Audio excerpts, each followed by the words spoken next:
আসসালামু আলাইকুম। আজকে আমরা 2020-21 সেশনের কৃষি উচ্চ ভর্তি পরীক্ষার প্রশ্নপত্র সমাধান করব। আমি বলে রাখি, আমি তোমাদেরকে প্রথমে পদার্থবিজ্ঞান, তারপর গণিত এবং তারপর আহ আমাদের রসায়ন অংশ নিয়ে আলোচনা করব। তোমাদের সকল প্রশ্ন এখানে 2020-21 সেশনে গণিত, পদার্থবিজ্ঞান এবং রসায়নের যে সকল প্রশ্ন আসছে সবগুলো প্রশ্ন আমি ঠিকভাবে সমাধান করে দিব এবং এর শর্টকাট এবং বেসিক সহকারে সমাধান করার চেষ্টা করবে। সেক্ষেত্রে সময় অবশ্যই একটু বেশি লাগবে, কারণ আমি একই প্রশ্ন ডিটেলস আলোচনা করবো, আবার শর্টকাটও দেখাতে হবে। সেক্ষেত্রে আমার সময়টা বেশি লাগবে। তোমরা সম্পূর্ণ ভিডিওটি দেখবে। আর এখানে আমি সব ধরনের এখানে আমি বিভিন্ন বিশ্ববিদ্যালয়ের প্রশ্নপত্র সমাধান দিয়ে থাকি। সেক্ষেত্রে তোমাদের যদি এগুলো প্রয়োজন হয়, এই ভিডিওগুলো প্রয়োজন হয়, চ্যানেলটা সাবস্ক্রাইব করে রাখতে পারো, তাহলে তোমারই উপকার হবে। আর আমার স্ক্রিনে আমার হোয়াটসঅ্যাপ নাম্বার অথবা আমার কমেন্ট বক্সে হোয়াটসঅ্যাপ নাম্বার দিয়ে রাখবো। তোমরা সেখানে আমার সাথে যদি কেউ আমি অনলাইনে প্রাইভেট পড়াই, অনলাইনে টিউশনি করাই, প্লাস বেসও করাই। যদি কেউ আমার বেসে যুক্ত হতে চাও অথবা কেউ আমার সাথে অনলাইনে প্রাইভেট পড়তে চাও, আহ, তাহলে তোমরা আমাকে হোয়াটসঅ্যাপে মেসেজ করতে পারো অথবা ওই নম্বরে কল দিয়ে যোগাযোগ করতে পারো। ঠিক আছে। আর আমার পরিচয় হচ্ছে, আমি বর্তমানে রুয়েটে পড়াশোনা করতেছি। রুয়েটে আমি প্রথম বর্ষে আছি বর্তমানে। এটা আমি এইচএসসি 22 ব্যাচ, সিভিল ইঞ্জিনিয়ারিং ডিপার্টমেন্টে পড়াশোনা করতেছি। তাহলে চলো আর কথা না বাড়াই, আমরা আমাদের ভিডিওতে চলে যাই।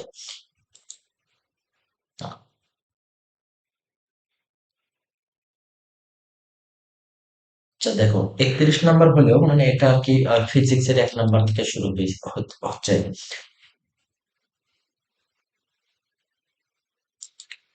দাঁড়াও, আমি একটু করে দিচ্ছি তোমাদের, স্ক্রিনটা জুম আউট করতেছি। ঠিক আছে। 31 নম্বরটা যে আমি যেটা বলতেছি, দেখো প্রশ্নগুলো হচ্ছে, প্রথমে কি বলছে, 10 নিউটন মানের একটি বল কোনো একটি অজানা বলের সাথে 120 ডিগ্রি কোণে আনত। ধরো আমাদের পি আর কিউ মানে দুটো বল আছে। পি হচ্ছে তোমার 10 নিউটন আর কিউ বলটা আমাদের জানতে হবে। এখন বল দুটির মধ্যবর্তী কোণ দেওয়া আছে 120। তাহলে আমরা চিত্র আঁকাই। এই ধরো 120 ডিগ্রি, এটা হচ্ছে আমাদের পি বল, এটা আমাদের কিউ বল, এখানে 120 ডিগ্রি দেওয়া আছে। এবং বলছে বল দুটির লব্ধি অজানা বলের সাথে 90 ডিগ্রি কোণে ক্রিয়া করে। তাহলে লব্ধি 90 ডিগ্রি কোণে ক্রিয়া করলে, এটা ধরো লব্ধি আর এই যে এই মাঝখানে এই কোণটা হচ্ছে 90 ডিগ্রি। ঠিক আছে। একটু তোমরা ভালোভাবে খেয়াল করো, তাহলে বুঝতে পারবে। এগুলো ভেক্টর চিহ্ন দিয়ে রাখবা, যেহেতু বল একটা ভেক্টর রাশি। এখন তাহলে অজানা বলটির মান কত, অর্থাৎ কিউ এর মান জানতে চাইছে। তাহলে আমাদের কিউ এর মান যদি আমরা বের করতে চাই, তাহলে এটা একটা শর্টকাট সূত্র আছে, শর্টকাট টার্ম তোমাদেরকে আমি দেখাই। এটা হচ্ছে, যদি তিনটা পদ্ধতি আছে তোমাদের, u plus v cos alpha সমান হচ্ছে 0। এখান থেকে ইউ এর মান তুমি বসাতে পারো কত, ইউ এর মান, ইউ বলতে এখানে পি, তাহলে 10 প্লাস কিউ কজ 120 ডিগ্রি সমান 0। এখানে যদি তুমি কিউ এর মান বের করতে চাও, তাহলে কিউ এর মান আসবে হচ্ছে তোমাদের 5। আর এটা তোমাদের বের হলে, এটা একটা পদ্ধতি। 2 নম্বর পদ্ধতিটা হচ্ছে তোমাদের সহজ নিয়ম। দুটা বল যদি একটা একটা বল আরেকটা বলের সাথে যদি 120 ডিগ্রি কোণে ক্রিয়া করে, তাহলে একটা বল আরেকটা বলের দ্বিগুণ হয়। এটা ধরো 5 হলে এটা হবে 10। এটা 10, এটা 10 হলে এটা হবে হচ্ছে গিয়ে, ধরো একটা আরেকটা দ্বিগুণ হবে, বুঝতে পারছো, বা অর্ধেক হবে। তাহলে এখানে কত, 10 নিউটন বল দেওয়া আছে। তাহলে এটা কত হবে আমার, হয় 20 হবে অথবা 5 হবে। এখন 20, 20 কেন হবে না, দেখো অপশনে তো 20 নাই, কাই অপশনে হচ্ছে 5 আছে। তাহলে এটা অবশ্যই আমাদের 5 নিউটন বল হবে। ঠিক আছে, বুঝতে পারছো। তাহলে এটা হচ্ছে মেইন সূত্র, u plus v cos alpha সমান 0। এটা হচ্ছে মেইন। তাহলে এটা হইলো আমাদের 2 নম্বর প্রশ্নটা হচ্ছে, আমি নাম্বার এখানে নাম্বার দিয়ে রাখলাম 32 নম্বর। এটা হচ্ছে ফিজিক্সের 2 নম্বর প্রশ্ন আছে। একটি মোটর একটি দেখো কি বলছে, একটি মোটর একটি 120 মিটার গভীর কূপ থেকে 5 মিনিটে 400 লিটার পানি উত্তোলন করতে পারে। মোটরটির ক্ষমতা কত? দেখো মোটরের ক্ষমতা পি সমান কি, ক্ষমতা সমান ডাব্লিউ বাই টি, তাই তো। তাহলে ডাব্লিউ সমান M G H, M G H divided by T. দেখো তোমরা এত সূত্র লিখবা না, তোমরা জাস্ট মান বসাবার লিখবা। দেখো এম কত আছে 400 কেজি, জি এর মান তোমরা 10 ধরবা এখানে, আর হচ্ছে এইচ এর মান কত 120 মিটার, ডিভাইডেড বাই টি। টি কত দেওয়া আছে 5 মিনিট, 5 মিনিট মানে কিন্তু 300 সেকেন্ড। তুমি চাইলে এটা 5 গুণন 60 দিতে পারো। দেখো এখানে 1 শূন্য, এখানে 1 শূন্য, এই 2 শূন্য মিলে কাটা গেল। তাহলে এই 3 দ্বারা 12কে কাটা যায় কত, তাহলে 4। তাহলে 4 গুণন 400, তাহলে কত 1600, 1600 ওয়াট হয়, তাই না? 1600 ওয়াট। এখন কথা হচ্ছে আমরা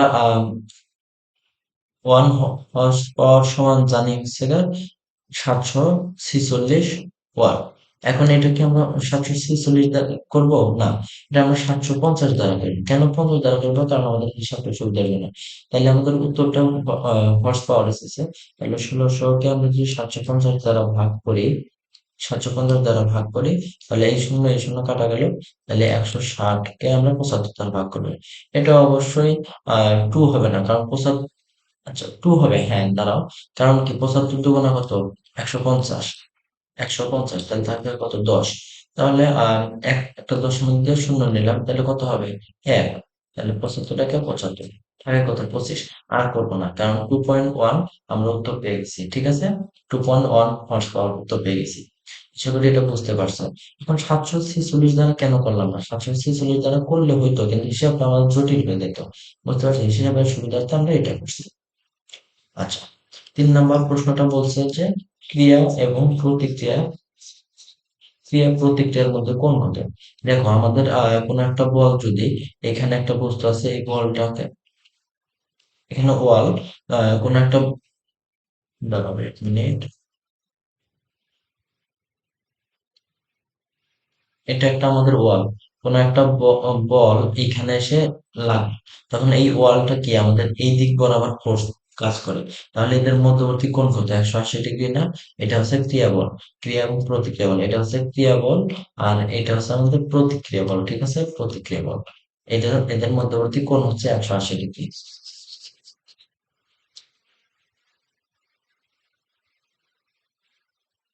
34 নম্বর অঙ্কটা বলছে 50 সেন্টিমিটার দৈর্ঘ্য একটি সরল দোলকের মিনিটে 40 বার দোলন দেয়। যদি দৈর্ঘ্য 200 সেন্টিমিটার করা হয়, তবে 60 বার দোলন দিতে কত সময় লাগবে। এখানে এখানে আমরা একটা সূত্র পড়ছিলাম, দোলনকাল, সময়, দৈর্ঘ্য এগুলোর মধ্যে একটা সম্পর্ক আছে, টি সমান 2 পাই √/L ডিভাইডেড বাই জি। বুঝতে পারছো? এখন এখানে কথা হচ্ছে, দেখো এখানে আমরা একটা সম্পর্ক উদ্ধার করে নিতে পারি, T1/T2 সমান √/L1/L2। এটা আমাদের থাকুক। এখন আমাদের T1 কি, টিটা হচ্ছে আমাদের পর্যায়কাল। পর্যায়কাল কি মূলত হচ্ছে কতগুলো স্পন্দন দিয়েছে এবং সময় লাগছে, তার হচ্ছে ডিভাইডেড বাই। তাহলে আমাদের এখানে আমাদের প্রতি মিনিটে প্রথমবারের ক্ষেত্রে প্রতি মিনিটে 40 বার দোলন দেয়। তাহলে হতো কি 60/40 হবে না, প্রতি মিনিট মানে কি 60 সেকেন্ড। তার মানে কি 3/2, এটা হচ্ছে T1। এখন T2 কত বলছে হচ্ছে গিয়ে, যদি 200 সেন্টিমিটার করা হয়, তবে 60 বার দোলন দিতে কত সময় লাগবে। ধরো কত সময় লাগবে, তাহলে এই যে এক্স এক্স সেকেন্ড টাইম লাগবে, আর ডিভাইডেড বাই 60 বার দোলন দিতে লাগবে। এখন এটা হচ্ছে T1, এটা হচ্ছে T2। এখন আমরা এটা মান বসাই, T1/T2 তার মানে হচ্ছে 3/2 ডিভাইডেড বাই x/60 সমান √/L1/L2। L1 কত 50, 50 সেন্টিমিটার, আর L2 কত 200 সেন্টিমিটার দেওয়া আছে। এখন আমরা যদি করি 3/2 × 60/x সমান হচ্ছে, এখানে 50 দ্বারা 200 ভাগ করলে 4 হবে, তাহলে 1/4 এটাকে রুট করলে 1/2 হয়। তাহলে এখানে যদি আমরা হিসাব করি, x সমান হচ্ছে 3/2 × 2 /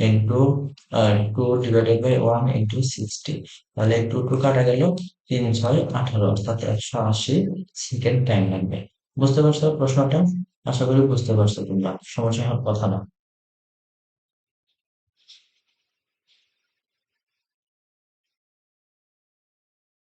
এখন 5 নম্বরটা, 4 নম্বর সমাধান করলাম, 5 নম্বরটা স্থির চাপে স্থির চাপে কোন তাপমাত্রায় কোন গ্যাসের মূল গড় বর্গবেগ প্রমাণ চাপ ও তাপমাত্রার মূল গড় বর্গবেগের অর্ধেক হবে। দেখো তাহলে আমাদের কি চাইছে, এখানে হচ্ছে গিয়ে আমাদের মূল গড় বর্গবেগের শর্তটা কি, সি সমান হচ্ছে সি আর এম এর সমান root over 3 t divided by m. এখন শুধুমাত্র এটা আর গড় বর্গবেগ বেগ এবং তাপমাত্রার মধ্যে সম্পর্ক চাইছে, এটার মধ্যে সম্পর্ক আছে C1/C2 সমান root over T1 divided by T2। ঠিক আছে, তাহলে আমাদের C1 আমাদের বলছে হচ্ছে অর্ধেক হবে কত, তাহলে 1/2 লিখতে পারি। C1 আমাদের 1 হবে আর C2 আমাদের 2 হবে, কারণ একটা আর একটার অর্ধেক। আর রুট ওভার এল ওয়ান কত বলছে, এখানে কোন তাপমাত্রা প্রথমটাই আমাদের বের করতে বলছে, তাহলে আমাদের এক্স তাপমাত্রা ধরলাম বা T1 ধরতে পারো। আর T2 এর মান কত, T2 হচ্ছে গিয়ে প্রমাণ তাপমাত্রা চাইছে, তাহলে হচ্ছে 273। আমরা উভয় পক্ষকে স্কোয়ার করে দিলাম, তাহলে 1/4 সমান x/273। তাহলে x সমান পাই হচ্ছে 273 ডিভাইডেড বাই 4। এখন আমরা একটু ভাগ করবো, 273 কে যদি আমরা 4 দ্বারা ভাগ করি, 27 কে 4 দ্বারা ভাগ করলে 6, 4 6 24, হাতে থেকে 3, আর একটা 3 নামায় নিয়ে আসলাম। তাহলে কত হইলো দেখো, আমাদের আর উত্তর দেখার প্রয়োজন নাই, তবু আমরা দেখি। 4 যদি আমরা ভাগ করি, 4 8 32, ঠিক আছে, এই 32 এখন 68 দশমিক সামথিং আসবে। যাই হোক, 68 আমাদের উত্তর কাছাকাছি আসছে, তাই আমাদের এটাই উত্তর নিয়ে নেব। এখন কাজের অভিকর্ষ একক কি, দেখো কাজের অভিকর্ষ একক এটা অনেকে একটু ভুল করবা, এটা হচ্ছে নিউটন মিটার দিবা, অনেকে আমাদের বলবা যে প্রশ্নটা ভুল আছে, উত্তর ভুল আছে, এরকম বলবা।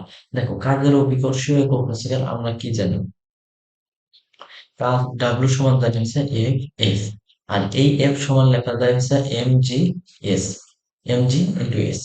তাহলে এম এখন এককে যদি আমরা যাই, তাহলে এম এর একক হচ্ছে কেজি, জি এর একক হচ্ছে মিটার পার সেকেন্ড স্কয়ার, আর এস এর একক আহ, মিটার মিটার এমজিএস। এই এসটা কিন্তু দূরত্ব, তাহলে মিটার হবে।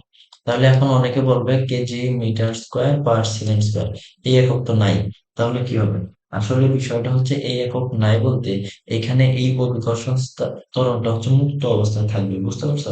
এটা হচ্ছে আমাদের যখন বস্তুটা পড়ে ওর থেকে, তখন জি কাজ করে, বুঝতে পারছো, এই জিটা আমাদের মুক্ত অবস্থায় রাখছে। এই জিটা যদি মুক্ত অবস্থায় রাখে, তাহলে এর এককটাও আমাদের মুক্ত অবস্থায় রাখতে হবে, যে এই অংশটুকু। তাহলে কি থাকলো, শুধু কেজি মিটার, যেটা কিনা ক নম্বর উত্তর আছে। ঠিক আছে, বুঝতে পারছো আশা করি।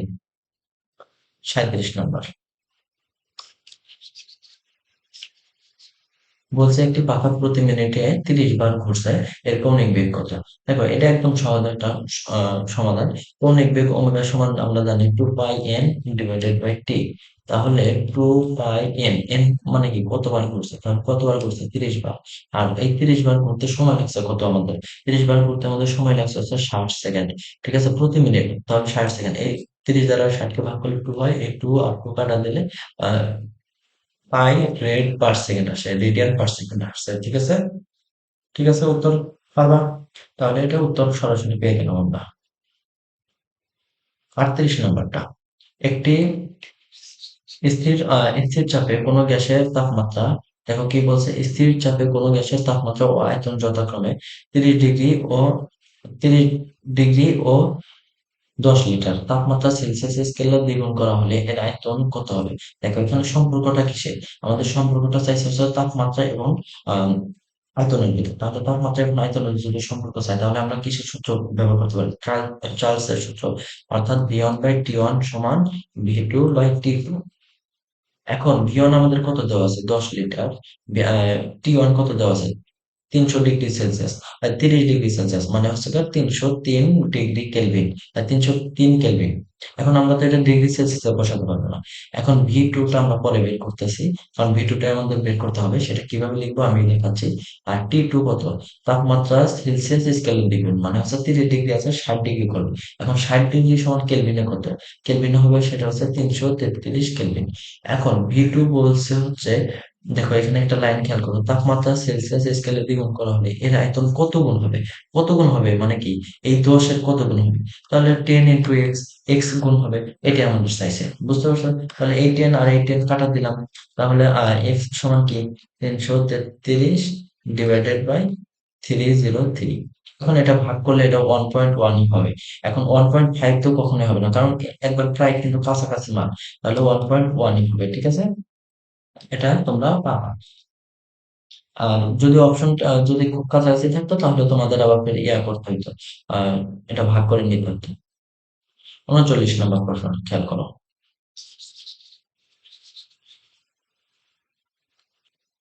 স্বাভাবিক তাপমাত্রা ও চাপে আর এর মান হচ্ছে, দেখো এখানে মান বলতে হচ্ছে মান চাই না, আসলে এককের কথাটা বলছে। এটা 8.314, এটা কি জুল পার মোল, জুল পার মোল পার কেলভিন, এটা হচ্ছে উত্তর, জুল পার মোল পার কেলভিন, এটা হচ্ছে সঠিক উত্তর।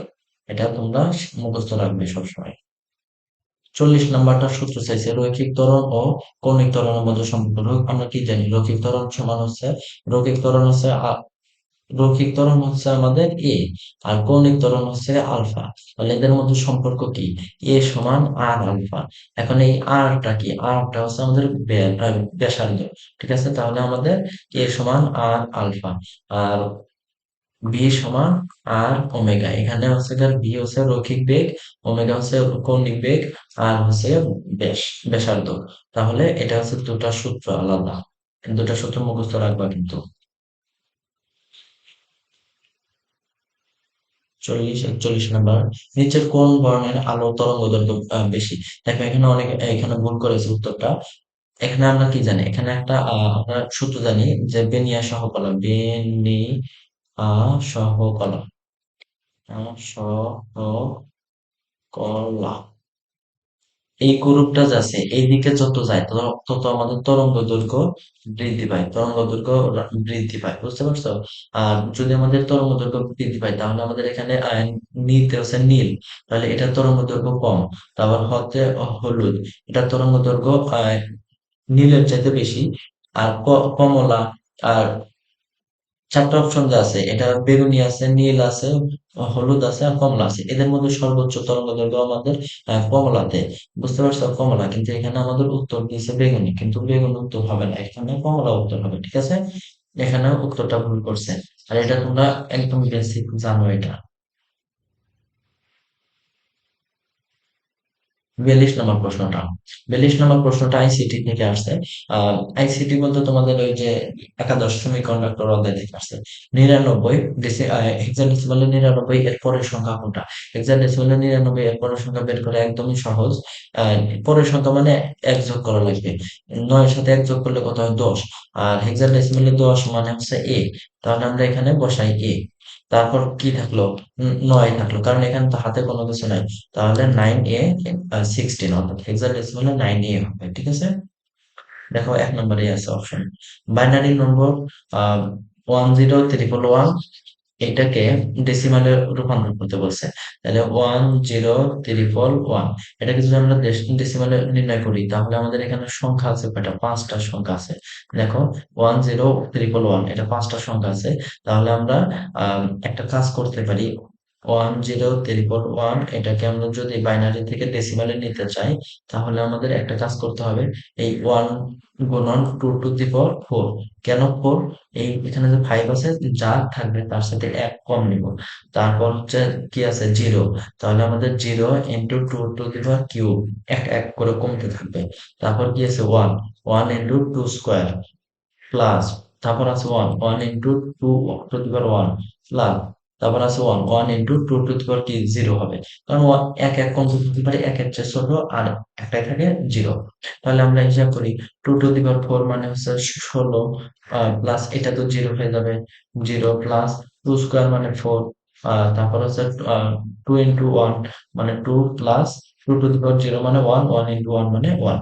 তাহলে এটা কত হবে, 16 4 20, 20 আর একে 20, আর 2 22, 22 আর একে 23। তাহলে হেক্সা ডেসিমালে এটা 23 হবে। দেখো অসম্ভব কিছু, সুন্দর সুন্দর কিছু এখানে ম্যাথ এমসিকিউ দিছে, আমি তোমাদের সবই সমাধান করে দেখাবো। তোমরা ধৈর্য ধরে দেখার চেষ্টা করো। আমি একটু দেখে আসি ভিডিওটা ঠিক আছে কিনা, আমার অনেক এর আগে একদিন ভিডিও করছিলাম, ভিডিও চালু ছিল না। হ্যাঁ ঠিক আছে মোটামুটি।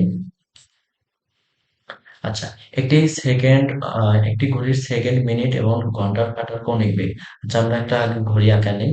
এই হচ্ছে আমাদের একটা ঘড়ি, মনে করো ঘড়িটা হচ্ছে, এটা হচ্ছে ৩, এটা ৬, এটা ৯, এটা আমাদের ১২। এখন বলছে ঘড়ির সেকেন্ড, মিনিট এবং ঘন্টার। দেখো প্রথমে সেকেন্ড, মিনিট, তারপর ঘন্টার কথা বলছে। এদের কি চেয়েছে? কৌণিক বেগ। তাহলে কৌণিক বেগ আমরা সমান কি জানি? 2π/ওমেগা, সরি 2π/টি, এটা আমাদের সূত্র জানি। এখন আমরা সেকেন্ড, তারপর মিনিট, তারপর হচ্ছে আমাদের ঘন্টা, ঘন্টাতে আমরা কি দেব? এইচ দিই, আওয়ার। এটা সমান মানে এটা আমরা সিম্বল ব্যবহার করলাম। তাহলে 2π/s সেকেন্ড ইজ টু 2π/মিনিট ইজ টু 2π/আওয়ার। এখন আমরা এটা যদি লিখি, 2π বাদ দিয়ে দিতে পারি, যেহেতু অনুপাত, অনুপাত আকারে 2π বাদ দিয়ে দিতে পারি। তাহলে আমাদের 1/s, এর সেকেন্ড কত দেখো, একটা যদি সেকেন্ডের কাঁটা এখান থেকে শুরু হয়, এই কাঁটাটা ঘুরে এই দিক থেকে, তোমরা মনে হয় দেখতে পাচ্ছ, এই কাঁটাটা এই দিক ঘুরে 1 মিনিটের মধ্যে এখানে চলে আসে। তাহলে এটা আমাদের কতগুলো ঘর ঘুরে? 60টা ঘর ঘুরে। 60 ইস টু 1/মিনিট।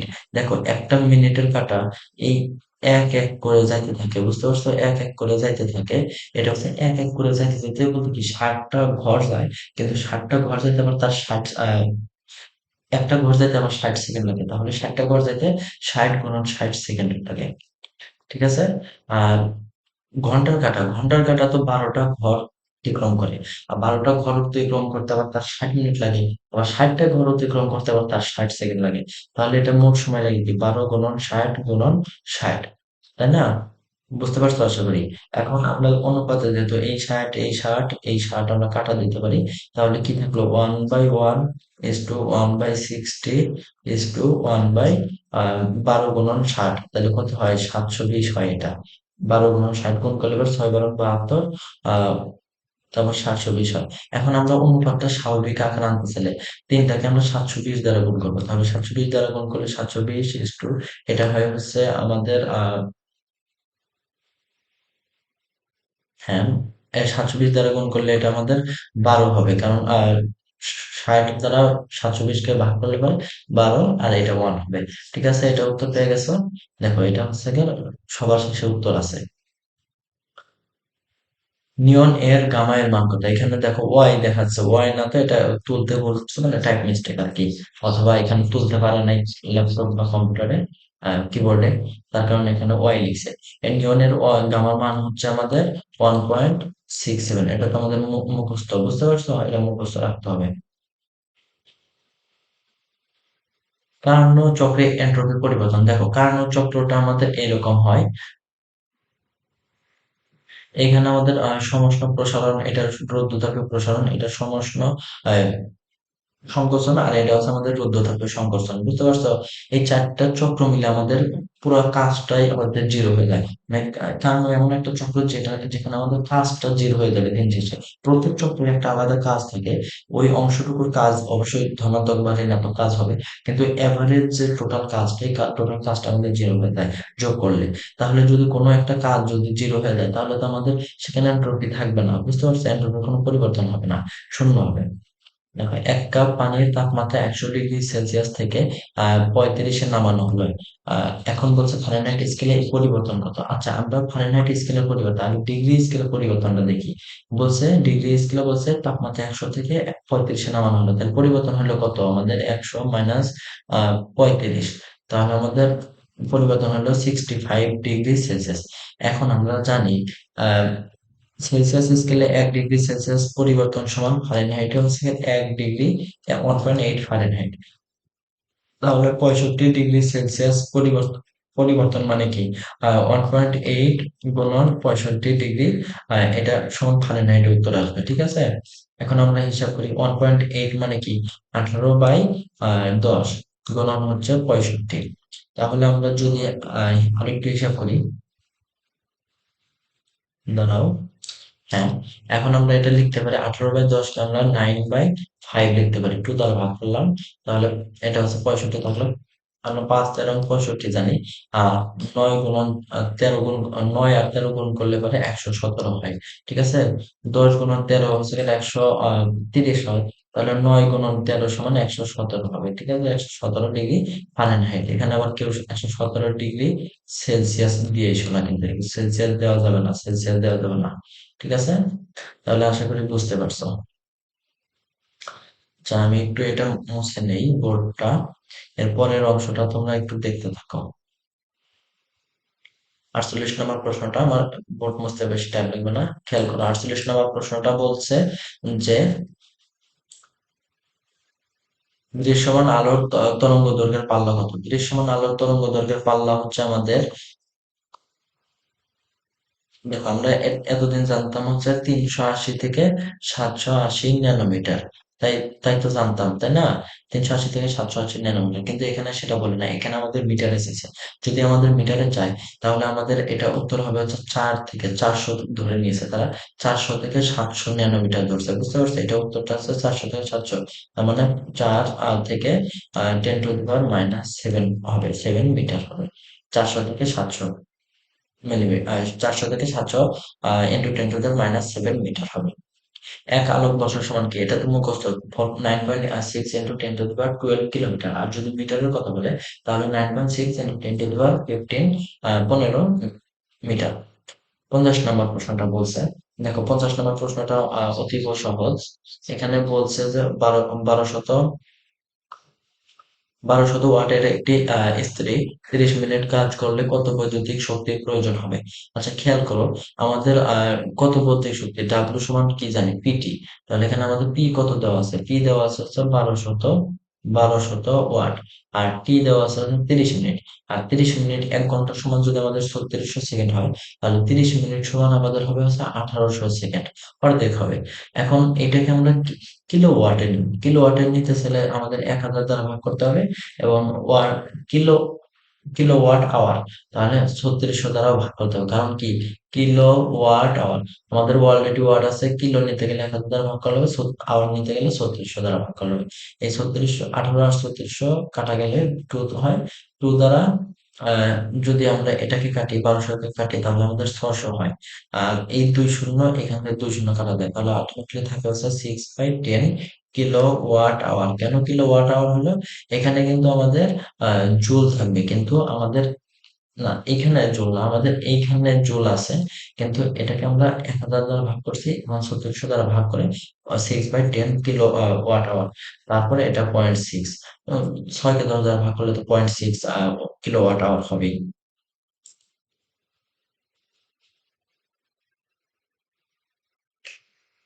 এখন ম্যাথ শুরু হলো। দেখো ম্যাথে আমাদের ফিজিক্সের পৃষ্ঠা শেষ। ম্যাথে আমরা ম্যাথ অংশে চলে আসলাম। ম্যাথ অংশে আমাদের বলছে এক্স মাইনাস, দেখো একটা সমীকরণ বলছে x-√3 ইন্টু ওয়াই সমান 7। এই সরলরেখার ঢাল কত? সরলরেখার ঢাল বের করার সবচেয়ে সহজ পদ্ধতি হচ্ছে m সমান মাইনাস এক্স এর সহগ ডিভাইডেড বাই ওয়াই এর সহগ। এক্স এর সহগ ডিভাইডেড বাই ওয়াই এর সহগ, এটা হচ্ছে সবচেয়ে সহজ পদ্ধতি। কারণ এইভাবে যে কোনো অবস্থায় ঢাল বের করা যায়। তাহলে মাইনাস দিলাম, এক্স এর সহগ কত আছে এখানে 1, আর ওয়াই, এই যে ওয়াই এর সহগ এখানে তো 1 আছে, আর ওয়াই এর সহগ দেওয়া আছে -√3। ঠিক আছে, মাইনাস সহকারে, চিহ্ন সহকারে নিতে হবে, তাহলে -√3। তাহলে এই মাইনাস আর মাইনাস বাদ গেল, তাহলে ঢাল কি থাকলো? 1/√3। ঠিক আছে, একদম সহজ। এক্স এর সহগ ডিভাইডেড বাই ওয়াই এর সহগ। 78 নম্বর সমীকরণ। 78 নম্বর সমীকরণটা বলছে, দুটা সমীকরণ দেওয়া আছে।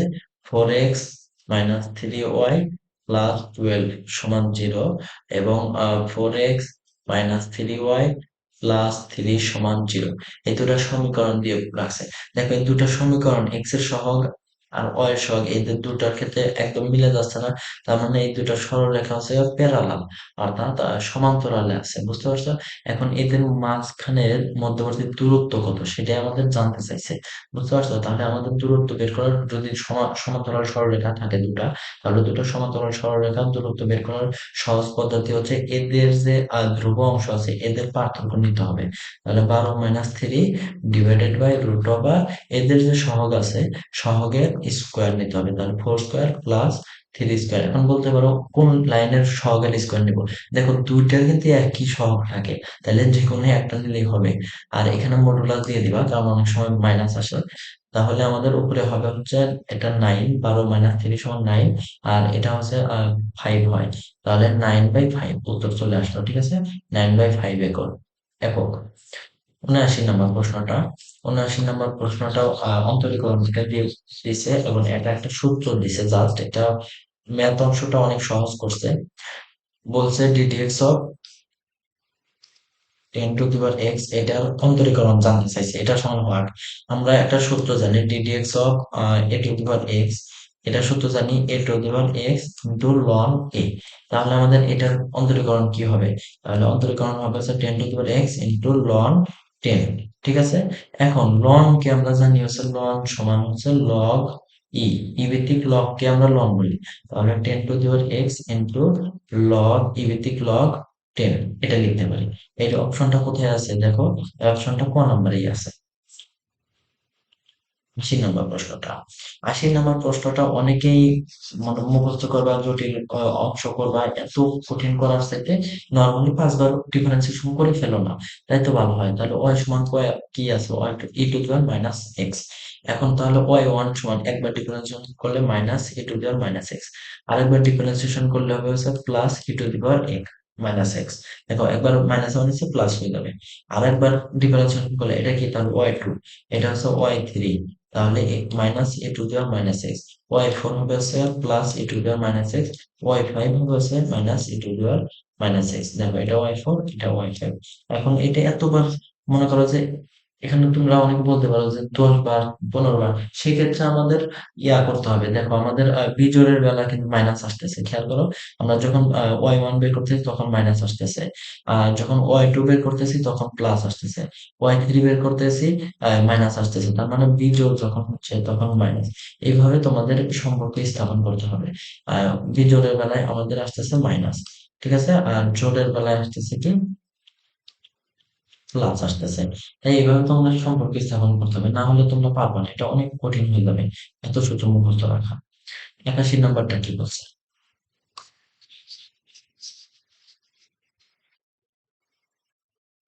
81 নম্বরটা বলছে এক্স এর কোন মানের জন্য ওয়াই সমান, সমীকরণটা তুলে ওয়াই সমান এক্স প্লাস 1/x, এই রেখাটা এই বক্ররেখার ঢাল হবে। তাহলে এই বক্ররেখার ঢাল তখন শূন্য হবে যখন ওয়াই ওয়ান সমান শূন্য হবে, আর ওয়াই ওয়ানটা তো আমাদের ঢাল। তাহলে আমরা ওয়াই ওয়ান আগে বের করে নিই। তাহলে ওয়াই ওয়ান মানে হচ্ছে একবার ডিফারেন্সিয়েশন করা। তাহলে এক্স কে ডিফারেন্সিয়েশন একবার করলে এবার ওয়ান, আর 1/x কে একবার ডিফারেন্সিয়েশন করলে -1/x করা হয়। এখন ওয়াই ওয়ান সমান জিরো মানে কি, এটা সমান জিরো, তাই না? ঢাল শূন্য হওয়ার কথা বলছে, যে এক্স এর মান কত হলে আমাদের ঢাল শূন্য হবে। তাহলে এইটা সমান যদি জিরো হয়, তাহলে আমরা ওয়ান সমান 1/x² লেখা যায়, এটা আমরা ডান পাশে নিলাম, বাম, হ্যাঁ, ডান পাশে নিলাম। তাহলে x² সমান হচ্ছে ওয়ান। তাহলে এক্স সমান আমরা +-1 লিখতে পারি। তাহলে এটা আমরা বলতেই পারি যে এক্স এর মান যদি আমাদের +-1 হয়, তাহলে এই রেখাটার যে কোনো বিন্দু, মানে এক্স আর +-1 বিন্দুতে আমাদের এই সরলরেখার ঢালটা শূন্য হবে, এক্স অক্ষের প্যারালালি হবে। দেখো আবার অন্তরীকরণ থেকে একটা দিছে, এটা হচ্ছে 2x² - x+2। এই সরলরেখার ন্যূনতম, এটা সরলরেখা না, এটা একটা বক্ররেখা। এর ন্যূনতম মান কত? ন্যূনতম মান কিভাবে বের করবো? আমরা এটাকে ওয়াই ধরে নিব, আর ওয়াই ধরে নেওয়ার পর এটাকে একবার ডিফারেন্সিয়েশন করবো। ডিফারেন্সিয়েশন করলে কি হয়, 4x - 1। ঠিক আছে, 4x - 1। এখন এইটার সমান আমরা জিরো বের করবো, জিরো ধরবো। জিরো ধরলে পরে আমাদের এক্স এর মান কত আসলো, 1/4। এখন এই মানটা আমরা হচ্ছে এই 1 নম্বর সমীকরণ, মানে মেইন যে সমীকরণ, ওখানে বসাই দিব। তাহলে আমরা ন্যূনতম মান অথবা সর্বোচ্চ মান পাবো। ঠিক আছে, তাহলে এক্স এর মান বসাতে দিলে ওয়াই সমান কি আসে, 2 × 1/4 এর স্কোয়ার -1/4 +2। তাহলে আর 2 × 1/16 -1/4 +2। তাহলে এটা আমাদের আসলো। এখন আমরা যোগ বিয়োগ করব, যোগ বিয়োগ করলে মোটামুটি হয়ে যাবে। তাহলে যোগ বিয়োগ বলতে এখানে 1/8, 2 দ্বারা কাটলে পরে 8 হয়। 1/8 -1/4 +2। আমরা লসাগু করব, লসাগু কত, 8 দ্বারা গুণ কর, 8 লসাগু হবে। তাহলে 1 - 2 + 16। তাহলে আমাদের কত হলো? এটা হবে হচ্ছে আমাদের 15/8। এটা তো পারবাই যোগ বিয়োগ। তাহলে 15/8 উত্তর হবে, ঠিক আছে?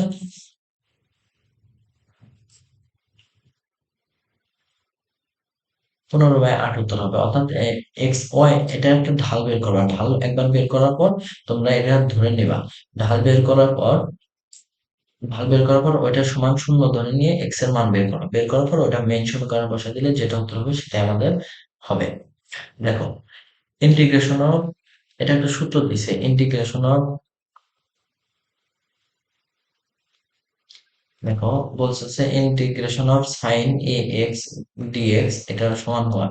দেখো আমরা, এটার সূত্র হচ্ছে সাইন এক্স, এই পুরোটা যদি আমরা এক্স ধরে নেই তাহলে ইন্টিগ্রেশন অফ সাইন এক্স এর সূত্র হচ্ছে মাইনাস কস এক্স। এখন এক্স সমান কি এ এক্স। এখন যেটাকে এক্স ধরছিলাম সেটা তো আমার এক্স না, সেটাকে আমরা ডিফারেন্সিয়েশন করে ভাগ করে দিব। তাহলে এ এক্স কে যদি আমরা ডিফারেন্সিয়েশন করি তাহলে কি হয়, এ হয়। তাহলে এ দ্বারা আমরা ভাগ করে দিব, ঠিক আছে? এটাই আমাদের উত্তর। প্লাস সি দিয়ে দিবা, যেহেতু এটা অনির্দিষ্ট জগৎ, তাহলে প্লাস সি দিয়ে দিতে হবে, ঠিক আছে? 84 নম্বর। 84 নম্বর প্রশ্নটা বেশ সহজ দিছে, মানে ম্যাথ অংশটা তোমাদের সহজই পড়ছে আমি দেখলাম। এখন অনেকে বলবা যে আপনার কাছে সহজ লাগতেছে, আমাদের কাছে কঠিন। আসলে যারা মোটামুটি প্র্যাকটিস করছে এইসব অঙ্কগুলা, তাদের কাছে সহজ লাগবে আর কি। দেখো, ইন্টিগ্রেশন অফ জিরো থেকে 3, এখন 4x³ dx। এখন এইটার হচ্ছে আমাদের ইন্টিগ্রেশন বের করতে বলছে। তাহলে আমরা আগে ইন্টিগ্রেশনটা বের করি। ইন্টিগ্রেশন সূত্র কি, x to the power n এর ইন্টিগ্রেশন করলে ফলাফল হচ্ছে x to the power n plus one divided by n plus one. তাহলে আমাদের ফোর বাইরে নিয়ে আসলাম, 4 × x⁻³ আছে, তাহলে x to the power n plus one মানে হচ্ছে 4 divided by n plus one. N plus one মানে 3 + 1 মানে 4। তাহলে এটার আমাদের মান বসাতে হবে, তাহলে 3 0। তাহলে এই 4 4 কাটা গেল, তাহলে থাকলো x⁴। এটার লিমিট হচ্ছে 0 থেকে 3। তাহলে 3⁴ মাইনাস 0⁴ মানে 81। 3⁴ করলে 81 উত্তর আসবে, ঠিক আছে? সহজ কিন্তু এটা। 85 নম্বর অঙ্কটা।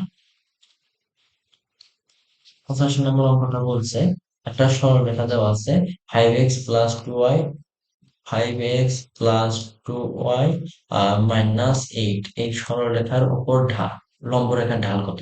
এই সরলরেখার উপর লম্বরেখার ঢাল, আগে এই সরলরেখাটা বের করতে হবে। এই সরলরেখার ঢালটা বের করতে হবে। এই সরলরেখার ঢাল যদি আমরা m1 ধরি, তাহলে এই সরলরেখার ঢাল কি, -x এর সহগ ডিভাইডেড বাই y এর সহগ। তাহলে -x এর সহগ 5 ডিভাইডেড বাই y এর সহগ 2। এখন এইটার লম্বরেখা, এই রেখার লম্বরেখার ঢাল হবে হচ্ছে m2 যদি হয়, তাহলে এইটা হবে হচ্ছে জাস্ট এটা উল্টা দিবা এবং চিহ্ন পরিবর্তন করে দিবা। তাহলে উল্টা দিলে কি হয়, 5/2 আছে, এটা উল্টা দিলে আমাদের 2/5 হবে, ঠিক আছে?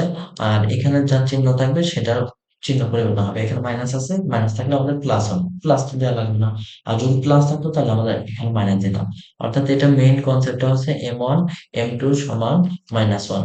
তাহলে এখানে যদি m1 এর মান বসাই, -5/2 ইন্টু m2 বের করতেছি, আর এটা সমান -1, তাহলে m2 সমান এই যে এটাই আসে, ঠিক আছে? বুঝতে পারছো, মানে মেইন কনসেপ্টটা হচ্ছে এটা, m1 m2 সমান -1। 86 নম্বর অঙ্কটা। 86 নম্বর অঙ্কটা দেখো ইন্টিগ্রেশন থেকে আসছে, e⁻⁻x, এইটার আমাদের ইন্টিগ্রেশন চাইছি, ইন্টিগ্রেশন অফ 0 থেকে 1 e⁻⁻x dx।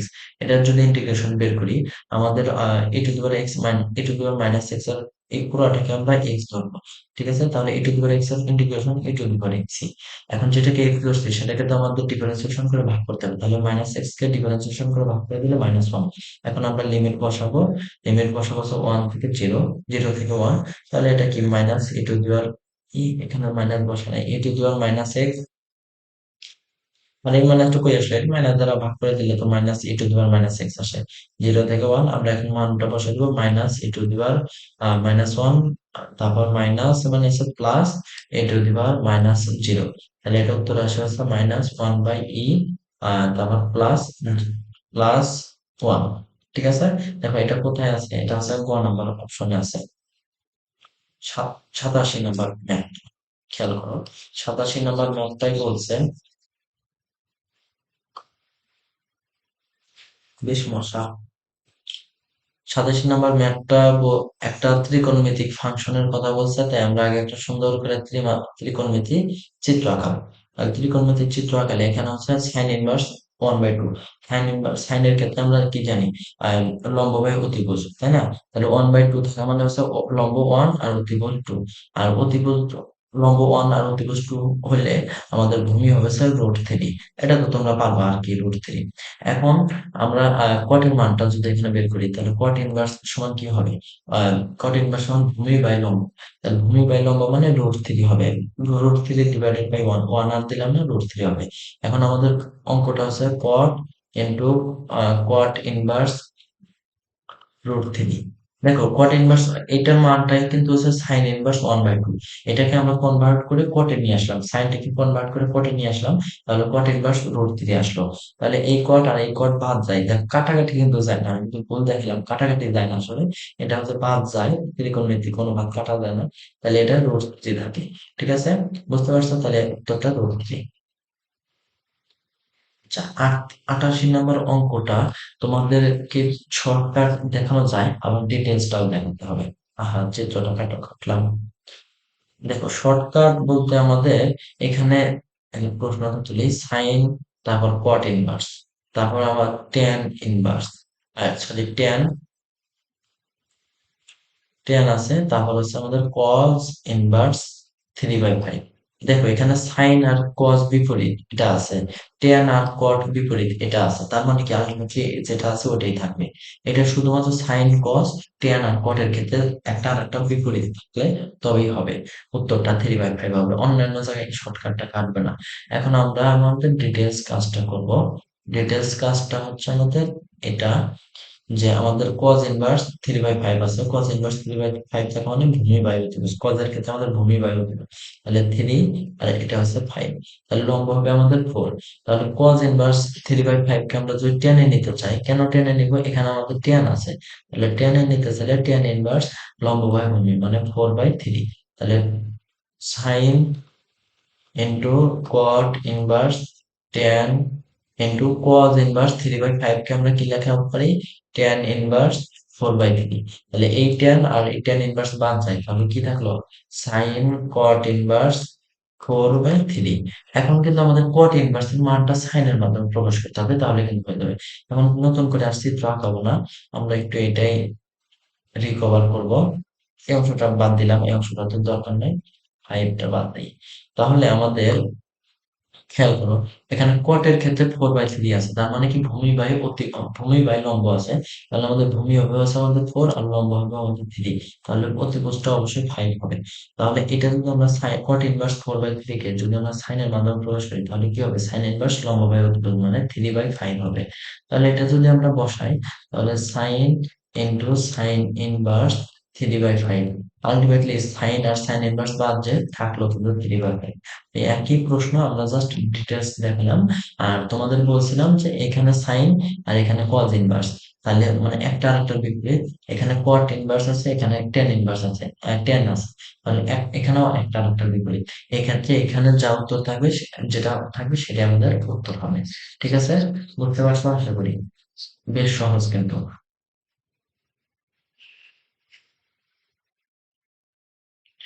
দেখো 89 নাম্বার প্রশ্নটা আমরা কি করবো? 89 নাম্বার প্রশ্নটা আমরা মূলত অপশন টেস্ট করবো, তাছাড়া আমাদের উপায় নাই।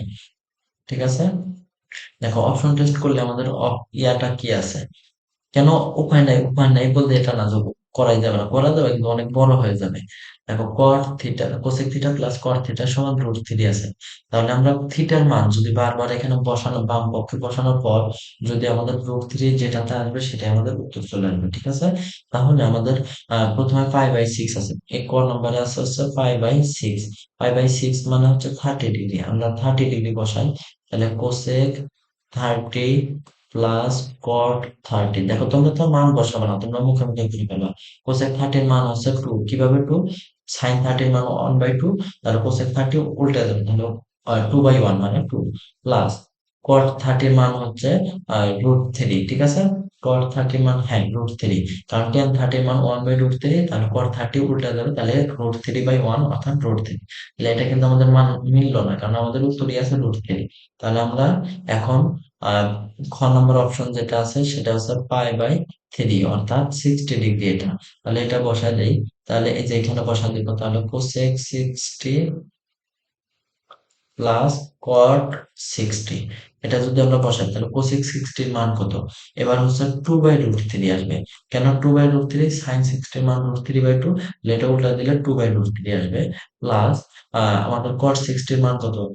1/√3, ঠিক আছে, 1/√3। কারণ এই দুটো যোগ করলে √3, তাহলে এটা হবে 2 প্লাস 1 অর্থাৎ 3/√3। এটা কাটাকাটি করলে উপরে শুধু √3 থাকে। তাহলে এটাই আমাদের উত্তর চলে আসবে, ঠিক আছে। আর করার দরকার নেই।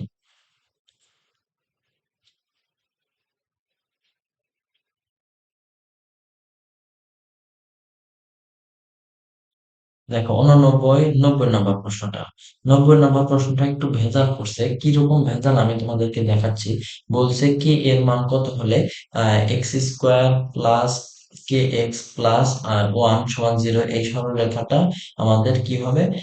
মূলদ্বয় জটিল হবে। মূলদ্বয় জটিল হওয়া মানে x এর মান হবে হচ্ছে 1, x এর মান a প্লাস ib এই আকারে আসবে, ঠিক আছে, জটিল মান আসবে। এখন মূলদ্বয় জটিল হবে তখন যখন এর নির্ণায়ক b² - 4ac এটা শূন্যের চেয়ে ছোট হবে, তবেই মূলদ্বয় শূন্যের চেয়ে ছোট হয়, মূলদ্বয় জটিল হবে। তাহলে আমরা এই সমীকরণ, এই বক্ররেখার ক্ষেত্রে দ্বিঘাতের ক্ষেত্রে আমরা b² - 4ac অর্থাৎ নিশ্চয়কটা বের করে নিই। তাহলে k² - 4 * a1c1, তাহলে এটা সমান হচ্ছে আমাদের k² - 4। এখন এটা কি আমাদের শূন্যের চেয়ে ছোট হতে হবে, তাহলে এই যে এই শর্তটা আমাদের দিছি। তাহলে শূন্যের চেয়ে ছোট হতে হওয়া মানে হচ্ছে 4 মাইনাস k² - 4, এটা শূন্যের চেয়ে ছোট, তাহলে উভয় পক্ষকে আমরা ইয়া করি, 4 দ্বারা 4 প্লাস করি, তাহলে এর পাশে 4 হবে। তাহলে কে সমান আলটিমেটলি কি হবে? কে এটা হবে হচ্ছে 2, 2 হবে, বুঝতে পারছো? অর্থাৎ কে এর মান যদি আমাদের আহ 2 নিচে হয় তাহলে আমাদের এই সমীকরণটা আমাদের জটিল হবে, জটিল মূলদয় জটিল হবে, a প্লাস ib আকারে আসবে। কিন্তু এখানে জাস্ট -2 উত্তর দিছে, কিভাবে দিল আমার জানা নাই। বা এখানে -2 এইভাবে দেওয়া যায় +-2, কিন্তু তাই বলে -1ও তো হওয়া উচিত ছিল, কারণ এর নিচে তো +1 এর নিচে তো -1, তাহলে এটাও হওয়া উচিত ছিল। এখন তারা কিভাবে করছে আমি সঠিকভাবে জানি না, তবে আমি যেভাবে করছি সেটা আমারটা ভুল হয়নি বলে আমি দৃঢ় বিশ্বাসী।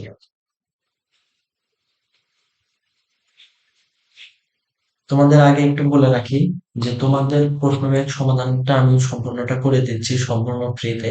যে কোনো বিশ্ববিদ্যালয়ে যে কোনো সময় যে কোনো সালের প্রশ্ন যে কোনো সেট আমি তোমাদেরকে সমাধান করে দিব।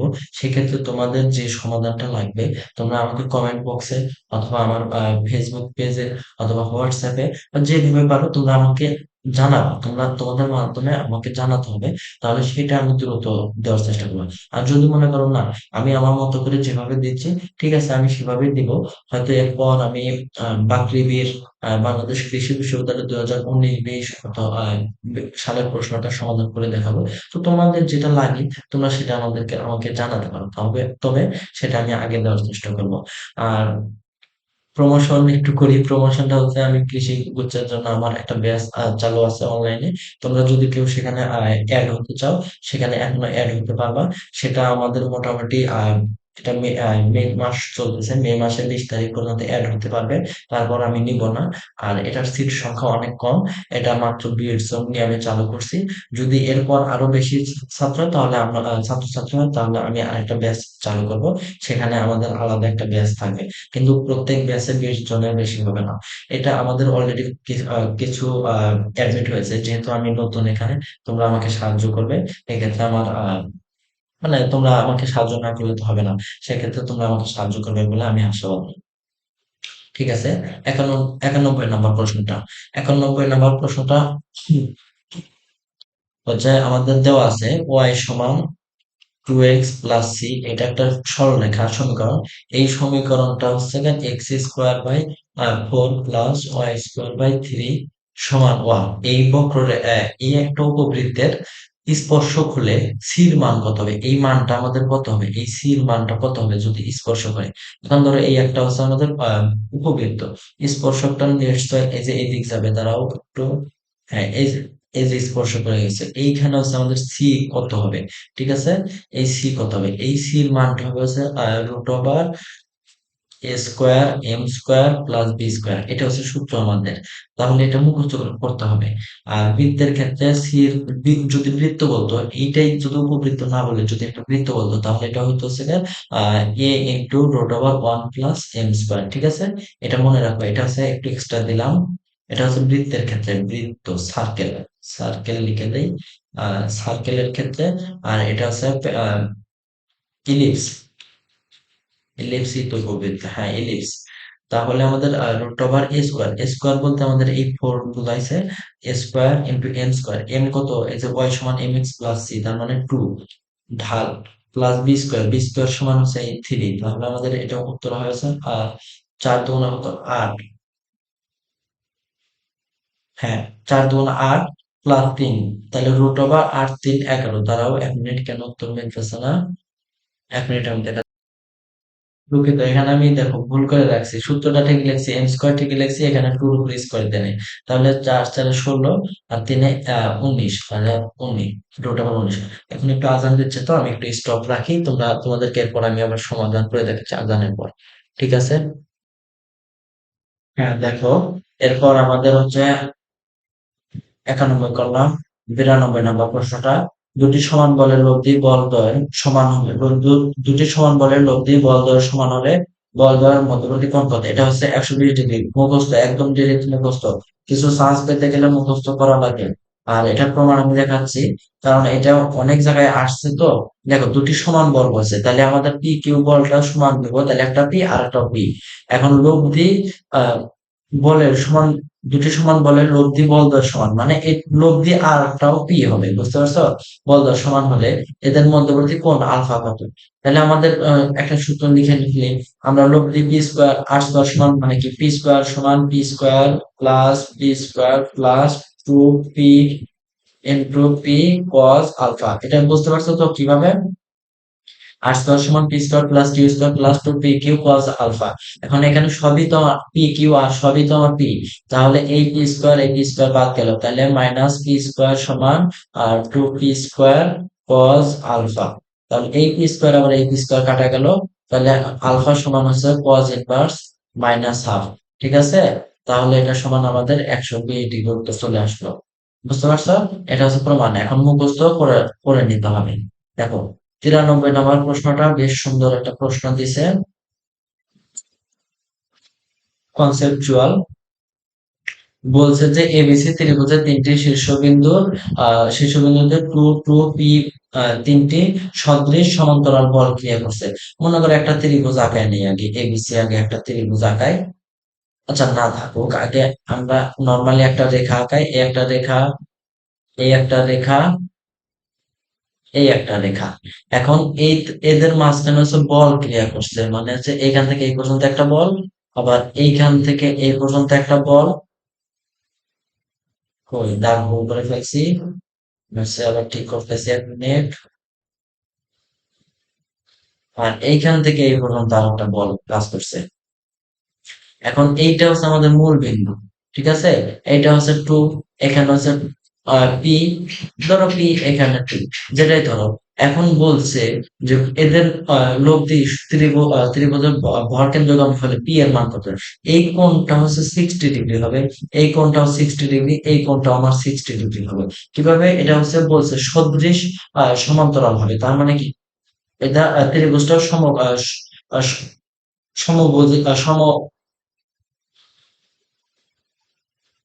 সমবাহু ত্রিভুজ হবে, সমবাহু ত্রিভুজ হবে।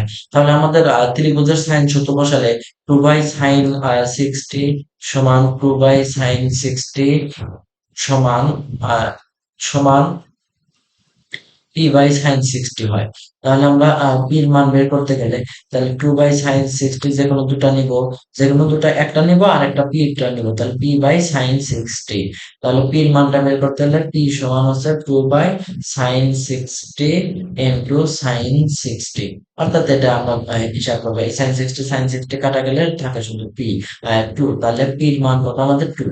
ঠিক আছে, 93 নাম্বারটা সহজ বেশ। 94 নাম্বার প্রশ্নটা, একটা মান দেওয়া আছে, দেওয়া আছে হচ্ছে আমাদের √3 আর হচ্ছে π/3, বিন্দুটির বিন্দুটির কার্তেশীয় স্থানাঙ্ক কত? আমাদের পোলার স্থানাঙ্ক থেকে কার্তেশীয় স্থানাঙ্ক চাইতে হচ্ছে x সমান r cos থিটা আর y সমান r sin থিটা, তাহলে x সমান r cos থিটা, r কত দেওয়া আছে √3, cos হচ্ছে কার 60, cos কত দেওয়া আছে π/3, এটার মান কত? cos π/3 মানে 60 ডিগ্রি, cos 60 ডিগ্রি মান হচ্ছে হাফ, তাহলে এটা সমান হবে হচ্ছে √3/2। আর আর সাইন থিটা মানে হচ্ছে আমাদের √3 ইন্টু sin 60। 60 বলতে কি, যে π/3, π/3 সমান 60 বসে দিলাম। sin 60 এর মান কত? sin 60 এর মান হচ্ছে আমাদের √3/2, তাহলে √3/2, তাহলে √3 আর √3 গুণ করলে 3/2 হয়। তার মানে কি আমাদের কার্তেশীয় স্থানাঙ্ক হবে হচ্ছে √3/2, এটা আমাদের এক্স, আর আমাদের ওয়াই হচ্ছে এটা। ঠিক আছে, 3/2 যেটা সবার শেষে অপশনে আছে। 95 নাম্বারটা, 95 নাম্বারটা বলছে একটি বৃত্তের কেন্দ্র 4/3 আর হচ্ছে তোমাদের যা আর একটা বৃত্ত দেওয়া আছে x² + y² সমান 9, বৃত্তকে বহিস্থভাবে স্পর্শ করে, বৃত্তটির ব্যাস কত? খেয়াল করো, আমরা দুটা বৃত্ত আঁকাবো। এ হচ্ছে আমাদের একটা বৃত্ত, আর একটা বৃত্ত হচ্ছে এটা। এখন 1 মিনিট, আমি একটু চিত্রটা ভালোভাবে আঁকাতে হবে।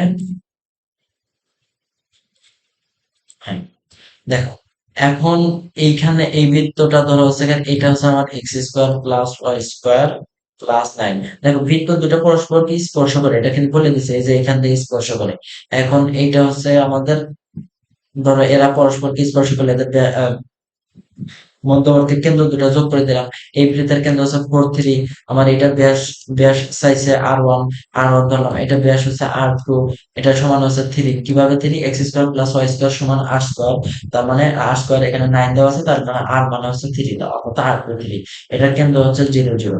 এখন আমাদের r1 বের করতে বলছে, তাহলে r1 প্লাস r2 সমান আমরা লিখতে পারি √4 - 0 এর হোল স্কয়ার প্লাস 3 - 0 এর হোল স্কয়ার। তাহলে আমাদের r1 প্লাস r2, তাহলে r1 তো বের করব, আমরা r ধরে নিলাম, বাবার ওয়ান লেখার দরকার নাই। 3 সমান হচ্ছে √4² প্লাস 3 স্কয়ার, অর্থাৎ এটা সমান আমাদের 5 আসবে। আর r এর মানটা আসবে হচ্ছে আমাদের 2, 5/3 মাইনাস হচ্ছে 2। এখন এটা তো আমরা ব্যাসার্ধ পাইলাম, এই বৃত্তটার ব্যাসার্ধ পাইছি, বুঝতে পারছো? এই যে এই বৃত্তটার ব্যাসার্ধ পাইছি, কিন্তু আমাদের বলছে বৃত্তটির ব্যাস চাইছে, তার মানে কি আর সমান আর গুণন 2 মানে হচ্ছে 4 হবে না? কিন্তু এখানে অপশনে 4 দেওয়া নাই, অর্থাৎ এই অপশনটা এখানে দেওয়া নাই। কিন্তু আমরা তো সম্পূর্ণ দেখলাম যে আমরা খুব সঠিকভাবে করে আসছি, ভুল আর কোনো চান্সই নাই। ঠিক আছে, এটা 4 উত্তর হবে। আর যদি ব্যাসার্ধ চাইতো তাহলে 2 উত্তর ঠিক আছে। একদম চিত্র আঁকায় প্রমাণ করে দেখা দিছি, অবিশ্বাসের কোনো জায়গা রাখি নাই। 3 এবং 5 নিউটন মানে দুটি বল পরস্পর লম্ব আছে, ধরো এই যে একটা বল এইদিকে আছে আর একটা বল এই যে এইদিকে কাজ করতেছে লম্ব। এখন এটা হচ্ছে মাঝখানে লম্ব 90 ডিগ্রি, একটা হচ্ছে 3 নিউটন আর একটা হচ্ছে 5 নিউটন বল। এদের লব্ধি কত? লব্ধি অবশ্যই এইদিকে যাবে, লব্ধি আর সমান কি জানি? লব্ধি আর সমান জানি হচ্ছে √3² প্লাস 5² সমান হবে হচ্ছে √34। ঠিক আছে, 5 5 25 প্লাস 3² 9, তাহলে 25 আর 9 34, 34 √, তাহলে √34। ঠিক আছে, এটাই শেষ, এদিকে অঙ্ক শেষ। আমরা আহ ইয়া সমাধান করব, কেমিস্ট্রি সমাধান করব। ঠিক আছে,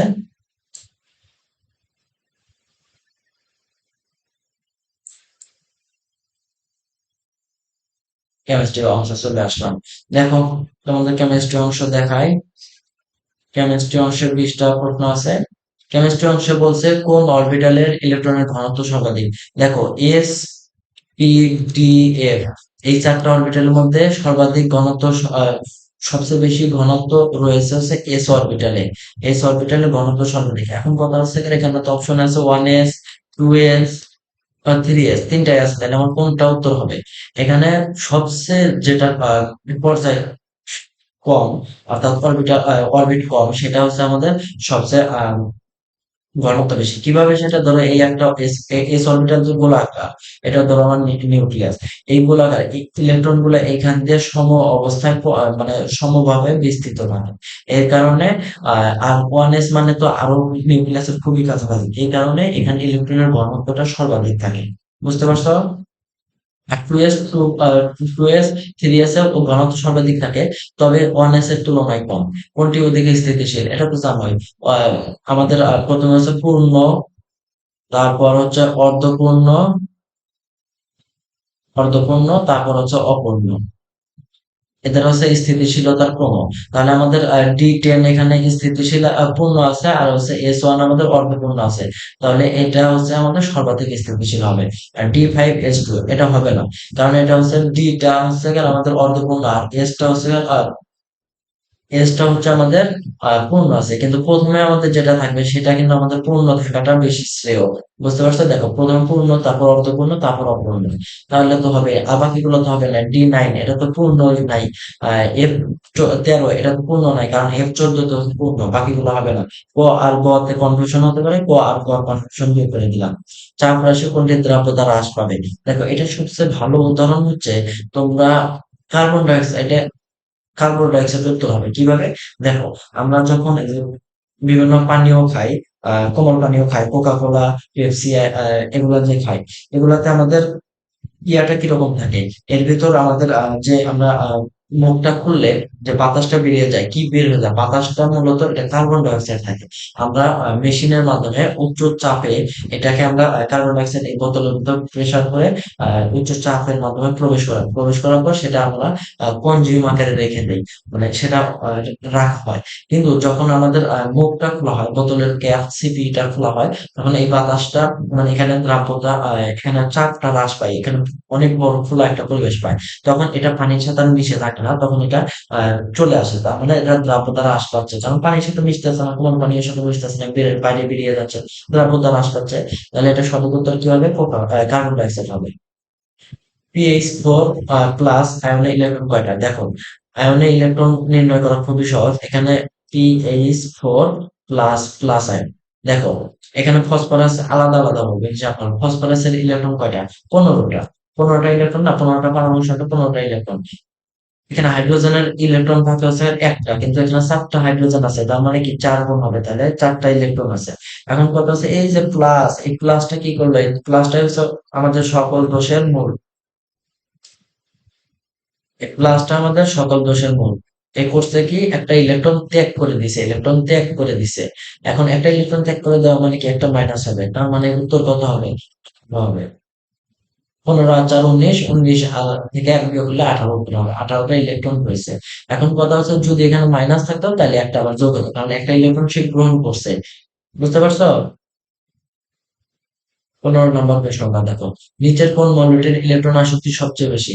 দেখো হ্যালোজেন পর্যায়ের ক্ষেত্রে, অর্থাৎ গ্রুপ 17 পর্যায়ের ক্ষেত্রে আমাদের ইলেকট্রন আসক্তির ক্রম হচ্ছে ক্লোরিন, তারপর হচ্ছে ফ্লোরিন, তারপর হচ্ছে ব্রোমিন, আয়োডিন, তারপর অ্যাস্টাটিন। ঠিক আছে? Chlorine, fluorine, bromine, iodine. আমরা পর্যায়টা করছি কি ক্লোরিন, ফ্লোরিন, ব্রোমিন, আয়োডিন, কিন্তু এইখানটা আমাদের রিপ্লেস হয়, এইখানটাতে আমাদের রিপ্লেস হচ্ছে। বুঝতে পারছো? এটা একটা আরেকটার সাথে রিপ্লেস হচ্ছে। এটা হচ্ছে ইলেকট্রন আসক্তির ক্রম, এখানে পার্থক্য দেখা যায়। নিচের কোনটি ইলেকট্রন আসক্তির সবচেয়ে বেশি? এখানে ক্লোরিনের ইলেকট্রন আসক্তি সবচেয়ে বেশি ক্লোরিনের তুলনায়। আর গ্রুপ 16 ক্ষেত্রে আমাদের সালফার থেকে শুরু করে যে নিচে যেগুলো আছে সবগুলো হবে, তারপর সবার শেষে হবে সবচেয়ে কম হচ্ছে আমাদের অক্সিজেন। অক্সিজেনের ইলেকট্রন আসক্তি কিন্তু অনেক কম। বুঝতে পারছো? অক্সিজেনের ইলেকট্রন আসক্তি অনেক কম। বেনজিনের সিগমা বন্ধন কয়টি? দেখো বেনজিনটা আগে আমাদের একটা আঁকাতে হবে না, আমরা বুঝবা না। দেখো একটা সুন্দর করে বেনজিন আঁকাই, বেনজিন আঁকাই যদি আমাদের স্পষ্ট ইয়া লাগে।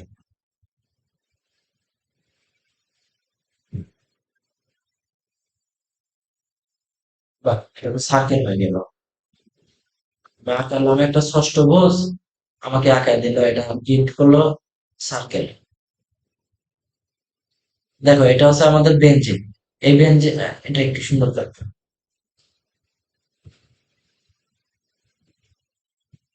দেখো এই বেঞ্জিনের সাথে এই প্রত্যেকটার সাথে একটা কার্বন, হাইড্রোজেন যুক্ত থাকে না? এইগুলো তো হচ্ছে কার্বন, এই পয়েন্ট গুলো হচ্ছে কার্বন। তাহলে এখানে আমাদের একটা করে হাইড্রোজেন আছে। এই যে এখানে একটা, সরি, হাইড্রোজেন আছে এখানে, হাইড্রোজেন হাইড্রোজেন, দাঁড়াও, 6টা হাইড্রোজেন দিয়ে নেই। 6টা হাইড্রোজেন, 6টা হাইড্রোজেন, আর এই যে কার্বন, 6টা কার্বনের সাথে 6টা হাইড্রোজেন। 6টা কার্বন আর হাইড্রোজেন মিলে তো 6টা আমাদের সিগমা বন্ধন গঠন করছেই।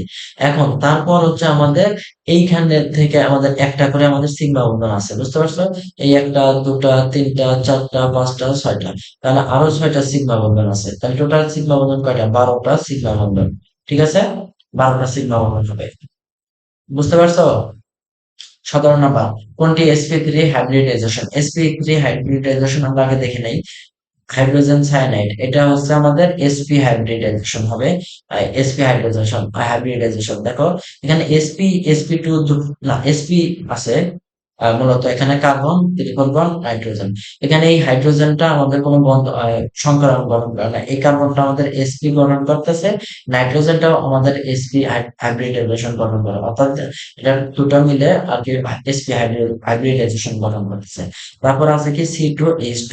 C2H2 তো হচ্ছে গিয়ে, তোমাদের পরিচিত, এটা তো জানবাই। এটা হচ্ছে sp হাইব্রিডাইজেশন গঠন করে ইথাইন, এটা একটা অ্যাসিটিলিন। তারপর আমাদের কি আছে?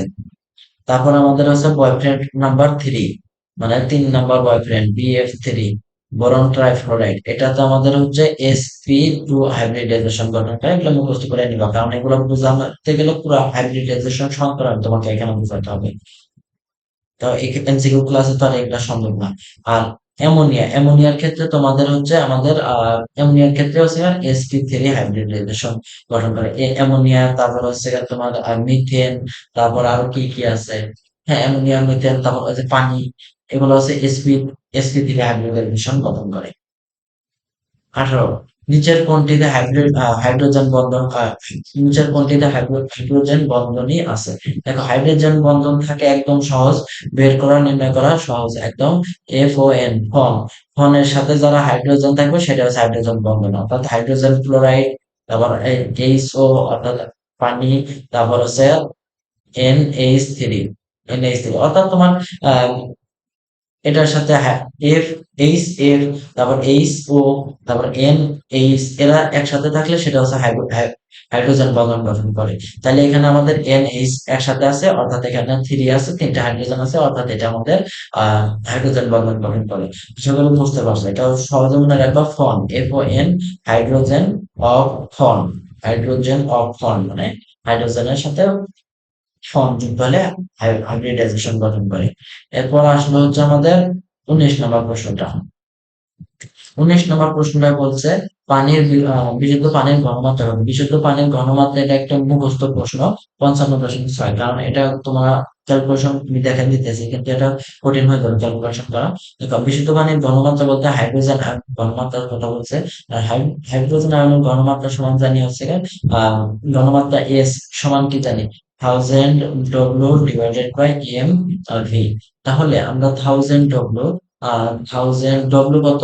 W নিব 1 গ্রাম, ডিভাইডেড বাই এম হচ্ছে 18, আণবিক ভর 18, ভি হচ্ছে 1। কেন এই দুটো 1 নিলাম? দেখো আমরা জানি যে 1 গ্রাম পার লিটার, 1 গ্রাম পার লিটার পানির ভর 1 মিলিলিটার। ঠিক আছে, 1 গ্রাম পার লিটার পানির ভর হচ্ছে 1 মিলিলিটার। তাহলে ভির মান হচ্ছে, ডাব্লুর মান হচ্ছে আমাদের 1, আর ভির মান 1। তাহলে আমাদের কি থাকলো? এটা 1000 ডিভাইডেড বাই 18, এটা ভাগ করলে আমাদের 55.5 হবে। দেখো এটা মুখস্থ করতে হবে, এই কারণে বললাম এটা মুখস্থ না রাখা তোমাদের জন্য লস হবে। কোন গ্যাস জোড়ায়, কোন গ্যাস জোড়া ব্যাপন, এখানে জোড়া হবে, কোন গ্যাস জোড়ার ব্যাপন হার সমান? দেখো ব্যাপন হার সমান হবে হচ্ছে সেই গ্যাস জোড়া, আমরা গ্রাহামের ব্যাপন সূত্র থেকে জানি যে R1/R2 সমান √/M2/M1। ঠিক আছে, ব্যস্তানুপাতিক সম্পর্ক। তাহলে আমাদের R1 আর কার্বন ডাই oxide by R NO2 N2O ধরলাম, কেন ধরলাম? দেখো এখানে সমান হবে ওই কারণে, যখন এইটা সমান 1 হবে তাহলে R1 সমান R2 হবে। তার মানে কি M1 আর M2 সমান হতে হবে। তার মানে এখানে দেখো কোন দুটো যৌগের আণবিক ভর সমান। দেখো কার্বন ডাই অক্সাইডের আণবিক ভর 44, আর হচ্ছে NO2 এর আণবিক ভর কত, নাইট্রোজেনের হচ্ছে 14, অক্সিজেন 16 দুগুণা 32। তাহলে 14 আর 32 কত হলো? 46। তাহলে এটা তো হলো না, এটা হবে না। তারপর খ নম্বর অপশন আছে কার্বন ডাই অক্সাইড আর N2O। কার্বন ডাই অক্সাইড 44, N2O তো হচ্ছে 14 দুগুণা 28, 28 আর 16 কত, 44। দেখো এটাই হয়ে গেল। এটাই হয়ে গেল। ঠিক আছে, এটা হচ্ছে M1 M2 সমান, তার কারণে এটার আণবিক ভর সমান হবে।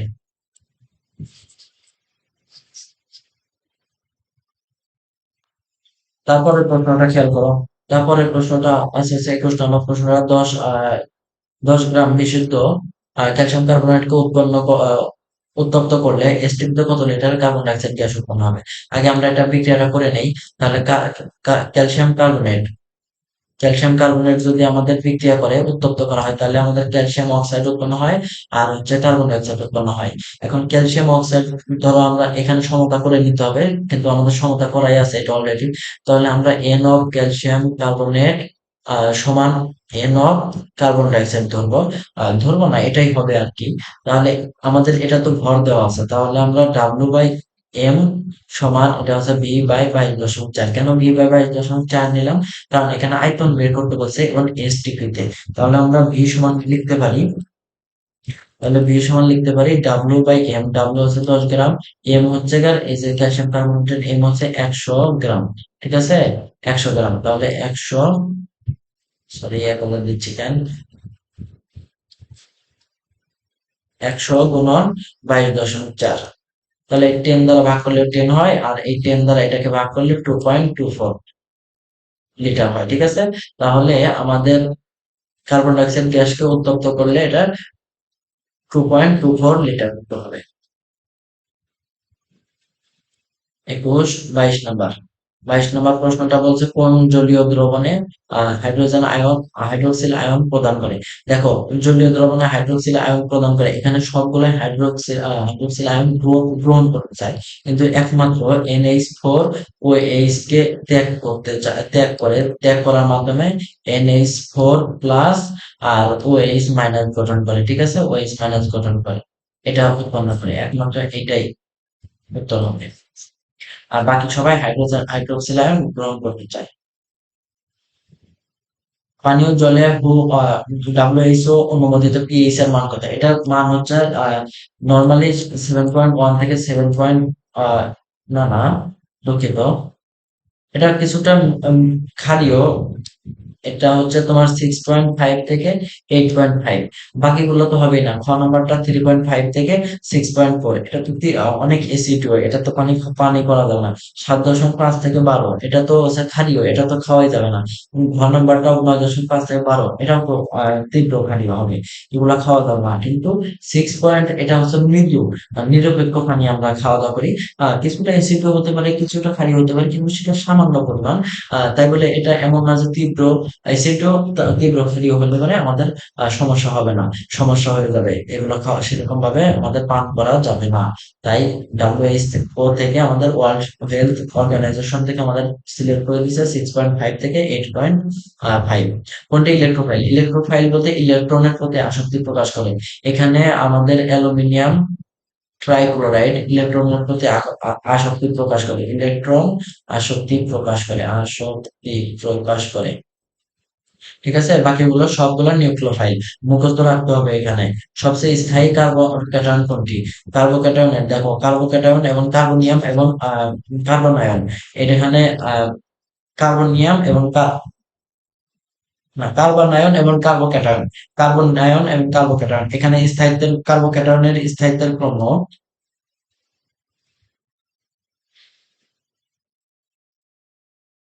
কার্বোক্যাটায়নের স্থায়িত্বের ক্রমে, স্থায়িত্ব লিখলাম, হেলভেসিয়া লিখলাম না। স্থায়িত্বের ক্রম হচ্ছে 3 ডিগ্রি, 2 ডিগ্রি, 1 ডিগ্রি। মানে 3 ডিগ্রি থাকলে সর্বোচ্চ স্থায়িত্ব লাভ করবে। ডিগ্রি বলতে CH3 মিথাইল মূলক কয়টা থাকবে? 3 ডিগ্রি, 3টা থাকবে। তারপর হচ্ছে 2টা থাকবে, তারপরে একটা থাকবে। আলহামদুলিল্লাহ। এখানে খেয়াল করো, এখানে সবার শেষের অপশনটাতে উত্তর আছে। এখানে ধরো CH3, এখানে 3টা দেখো মিথাইল মূলক আছে। দেখো 3টা মিথাইল মূলক থাকার কারণে এখানে 3 ডিগ্রি কিন্তু গঠন করছে। তার মানে 3 ডিগ্রি যদি থাকে তাহলে সেটা স্থায়িত্ব বেশি হবে।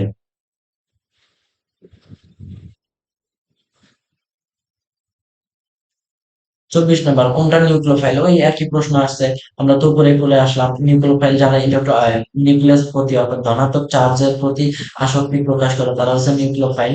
সেটা হচ্ছে পানি। নিচের কোনটি শক্তিশালী অ্যাসিড? দেখো শক্তিশালী অ্যাসিড হচ্ছে এখানে CF3COOH হবে। কারণ কি? এখানে আমাদের CF3COO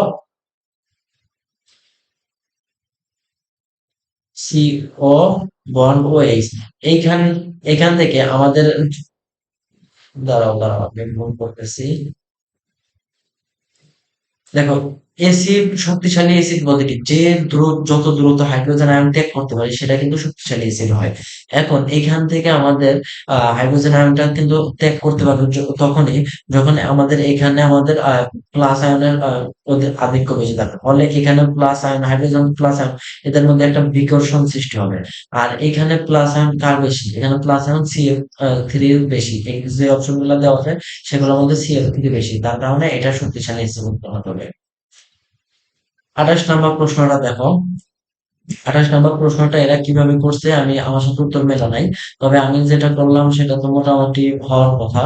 হওয়ার কথা মানে হবে এটাই মনে হয়। দেখো 5% বলতে বোঝায়, 5% বলতে বোঝায় W/M সমান হচ্ছে 5/10, 5/100। ঠিক আছে? পার্সেন্ট মানে কি 100। তাহলে আমাদের ডাব্লিউ মান 5 আর এম এর মান 100। এখন কেউ বললো না যে 40, 40 হবে না। ঠিক আছে? এখন কত গ্রাম সোডিয়াম হাইড্রোক্সাইড থাকে? তাহলে সোডিয়াম হাইড্রোক্সাইড আমরা ডাব্লিউ সমান কি জানি? SBM ডিভাইডেড বাই কত গ্রামের কথা বলছে? 100 মিলিলিটার। তাহলে SBM ডিভাইডেড বাই 1000। ঠিক আছে? তাহলে এস কত আমাদের? দেখো আমরা প্রশ্নটা আরেকভাবে একটু সমাধান করে দেখতে পারি, তাহলে উত্তরটা মিলতে পারে। দেখো আমাদের প্রথমে আমরা ঘনমাত্রা বের করবো। এস সমান হচ্ছে 1000 ডব্লিউ কত 5 ডিভাইডেড বাই এমভি। এম কত 100। এইখানকার এম কিন্তু নিব, সোডিয়াম হাইড্রোক্সাইডের এম এখন নিব না, পরে নেব। এমভি ভি কত দেওয়া আছে? 100 মিলিলিটার। ঠিক আছে? তাহলে উত্তরটা আমাদের আসবে হচ্ছে কত? 10 হয়। তার মানে এখানে 0.5 উত্তর আসতেছে। ঘনমাত্রা এস সমান হচ্ছে আমাদের 0.5 মোলার। এখন এইটুকু মনে রাখো, কিন্তু এখন আমাদের হচ্ছে সোডিয়াম হাইড্রোক্সাইড কতটুকু আছে ডাব্লিউ বের করতে হচ্ছে। ডাব্লিউ সমান SBM ডিভাইডেড বাই 1000। তাহলে SBM সমান 1000, তাহলে এস এর মান কত? 0.5, আর ভি কত 1000, আর 100 মিলিলিটার। এম কত? এখানে এম সমান 40। খেয়াল করে এই এমটা কিন্তু আমরা 40 বসাবো, এমটা কিন্তু আবার 100 বসাবো না। Divided by 1000।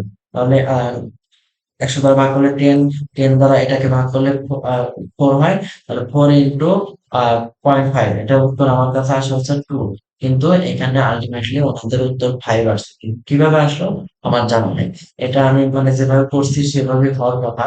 তোমরা আহ, যার কাছে পড়ো পার্সোনালি তার কাছে একটু জিজ্ঞেস করো। আমি অনেকগুলো বই দেখেছি, এটাই উত্তর হয় আর কি।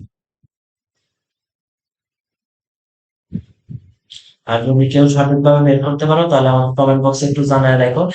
আমার জন্য উপকার হবে। আমি একটু শিখে নিলাম, সব তো আমি পারি না, সব পারলে তো হইতো।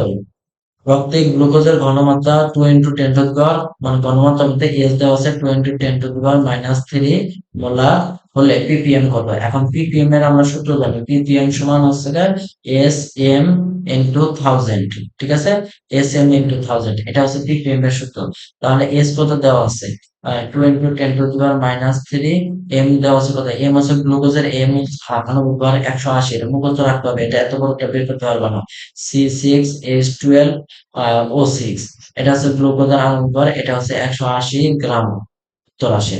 তাহলে 180 গুণন 1000, 1000 মানে এই 1000, আর এটা যদি মানে 3 কাটা গেল, 2 ইন্টু 180 মানে 360, উত্তর হবে এত ppm। ঠিক আছে, রক্তে গ্লুকোজের ঘনমাত্রা এত 360 ppm। তারপর এটা দেখো 30 নম্বর প্রশ্নটা বলছে, আমরা প্রায় শেষে চলে আসছি, আর বেশি টাইম লাগবে না, 5-7 3-4 মিনিট টাইম লাগবে। ক্যাথোডে 1 মোল হাইড্রোজেন গ্যাস উৎপন্ন হতে কি পরিমাণ বিদ্যুৎ প্রয়োজন হয়? দেখো ক্যাথোডে 1 মোল হাইড্রোজেন গ্যাস উৎপন্ন হতে আমরা একটু খেয়াল করি, আমরা যদি হাইড্রোজেন আয়ন থাকে, এটা আমাদের ইলেকট্রন গ্রহণ করে কয়টা? দুটা ইলেকট্রন গ্রহণ করে, দুটা হাইড্রোজেন মিলে, দুটা হাইড্রোজেন আয়ন মিলে ইলেকট্রন গ্রহণ করে, আর হাইড্রোজেন গ্যাস তৈরি করে। দেখো হাইড্রোজেন গ্যাসের কথা বলছে, কিন্তু 1 মোল হাইড্রোজেন গ্যাস, তাহলে টু মোলার ইলেকট্রন গ্রহণ করে। তাহলে 2 মোলার ইলেকট্রন গ্রহণ করা মানে কি? 2 ফ্যারাড চার্জ গ্রহণ করা, তাই না? 2 ফ্যারাড চার্জের প্রয়োজন হবে। আমাদের যদি 1 মোলার ইলেকট্রন গ্রহণ করতো, তাহলে 1 ফ্যারাড চার্জের প্রয়োজন হতো। প্রশ্ন শেষ। এখান থেকে আবার ফিজিক্স শুরু হয়েছে, যেটা আমি আগেই তোমাদের দেখাইছি। তোমাদের আশা করি এখানে আর সমস্যা হওয়ার কথা না। দেখো তোমাদেরকে সবগুলো প্রশ্ন আমি সমাধান করে দেওয়ার চেষ্টা করছি। আমি দুটা প্রশ্ন আমি একটু সমস্যা হয়ে গেছিল, সেই দুটা প্রশ্ন আমি তোমাদেরকে মানে সলভ করাতে পারি নাই। সলভ করাতে পারি না বলতে আমি আমার নিজের মতো করে করছি, তাদের উত্তরের সাথে আমার উত্তর মেলে নাই, এই কারণে আমি তোমাদের সিউরিটি দিতে পারতেছি না। তো তোমরা এগুলো ভালোভাবে করবা। আর আমি ভিডিওর মাঝখানে তো তোমাদেরকে বলেছি, যে কোনো সময় আমার যে কোনো ব্যাচ, তোমরা এই ভিডিওটা তোমরা যে কোনো সময় দেখতে পারো। তোমরা 2024 সালে, তোমরা 23 সালের শিক্ষার্থী, 24 সালে পরীক্ষা দিবে, তোমরা 24 সালের এসে ভিডিওটা দেখতে পারো। ভিডিওটা অবশ্যই ইউটিউবে আমি রাখার চেষ্টা করবো, পাবলিকলি রাখার চেষ্টা করবো।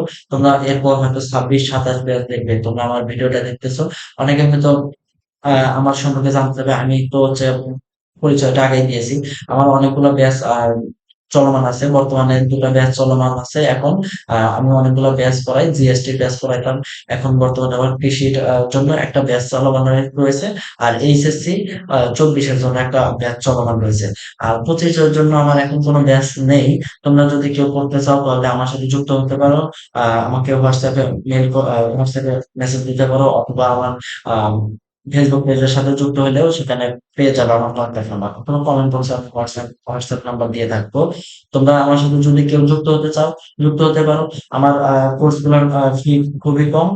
খুব কম বলতে অন্যান্যদের মতো আমার একদমই কম না, কারণ আমার এটা একটা ছোট প্ল্যাটফর্ম, আমি ছোট একা শুরু করছি। আহ সেক্ষেত্রে আমার বন্ধুরা আমার সাথে আছে, সাপোর্ট আছে, তারাও মাঝে মাঝে ভালো ভালো ক্লাস গুলো তারা নিয়ে থাকেন।